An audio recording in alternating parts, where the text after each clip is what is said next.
If you've been following the Montessori method, then you might be trying to find an easy solution to a child-sized kitchen. In this video, I show you how you can easily upgrade the IKEA Play Kitchen into a functional one where your little one can wash their own hands. A functional kitchen is great because it helps your little one practice life skills like washing hands and eventually prepping food. And it also helps improve their fine motor skills. This is why we decided to turn the IKEA Play Kitchen into a functional one. While I know IKEA actually has a proper name for it, I'm just going to refer it as the Play Kitchen as I don't want to butcher the pronunciation of the actual name. What makes this Play Kitchen ideal is that it's not overly expensive and converting it doesn't even require any plumbing knowledge or any drilling, at least the way I have it set up. I'll double back to this point after I show you what I've done. Alright, enough talk, let's get to how this is all set up. The main thing you'll need for this, of course, is the IKEA Play Kitchen, a rechargeable water pump, a large container for the clean water, and while it's not a must, I also highly recommend that you at least get clear contact paper, as this is going to make things much easier down the line. When building the Play Kitchen, the one thing you'll need to skip from installing is the play faucet, because it doesn't work.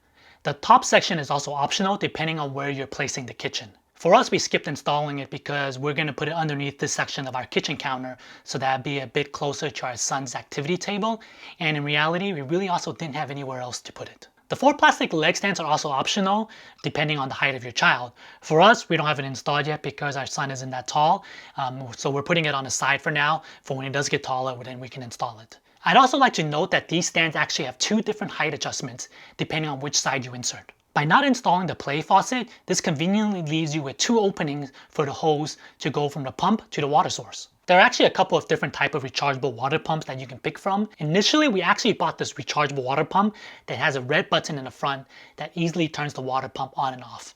This made it easier for my son to turn the water on and off himself, and it also sort of looks like a real faucet. But due to how short the faucet bar area was and actually how high the water comes out from, it actually made a pretty big mess. Water was getting all over the back wall, the countertop, and even my son's face. Sadly, this was the only rechargeable water pump that I could find with a front-facing on and off button. This really only matters if your toddler isn't tall enough to press the buttons that are on top. And then we opted for this one we have here, as it looks much closer to an actual faucet versus some of the other options out there.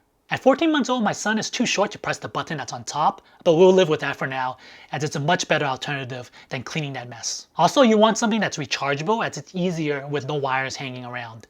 We've been using this pump for about 2 weeks now and haven't had to recharge it yet since the initial charge up. We use it at least 6 times a day as he washes his hands before and after meals and snacks. As for the water container, we use a simple 1-gallon water jug. It easily fits underneath the sink. As a precaution, we actually put this foil pan here to catch any water drops when we refill the water jug. I want to say a full gallon usually gets us through about 2 days unless one of his meals is extremely messy and requires a bit more water to get his hands clean. If you want, you could probably use something larger, but make sure you get the measurements of the water container so that it fits inside this area. The reason why you want to use some sort of contact paper is that things can actually get pretty messy and water can get everywhere. This was meant to be a play kitchen after all, so the wood isn't treated to be waterproof. This basically means that if the water isn't wiped off properly, there's a chance that the wood could end up warping. The great thing about contact paper is that there's actually tons of different patterns you can pick from. Or if you want to keep the wood look, you can stick with the clear contact paper. And just in case you're wondering, the pattern we have here is terrazzo pattern. This particular paper pattern we picked didn't seem to be waterproof. So just to be on the safe side, we actually put a layer of clear contact paper on top of it. While it might be tempting to change out the contact paper every so often to change the look, I'd advise against doing it because the connection pieces on the bottom of the countertop is only made of plastic. Redoing it too many times might strip that plastic. Well, at this point, the only thing left you're wondering now is, how did I attach the water pump to the countertop? Well, I super glued it. This is also why contact paper is important. Gluing it to the paper makes the setup less permanent should anything happen. Another thing I did as a precaution was that I put an extra layer of the clear contact paper over this area for me to glue the water pump. This is just in case the pump goes bad and I need to replace it. This way I just remove a small section of the contact paper instead of having to redo the whole countertop. As I previously mentioned, this particular setup I have here doesn't require any drilling, but there is a downside as you need to manually empty the sink after each use. You technically could also drill a hole on the bottom of this plastic sink and hook it up to another empty water jug, but at the moment, this setup works pretty well for us. I do also have to mention, with this particular water pump that I have, you have to be a bit careful how full the sink gets.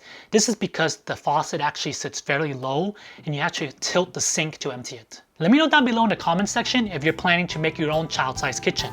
If you're not subscribed, consider subscribing for more content like this. Also, if you enjoyed this video, give me a thumbs up, and I'll catch you next time.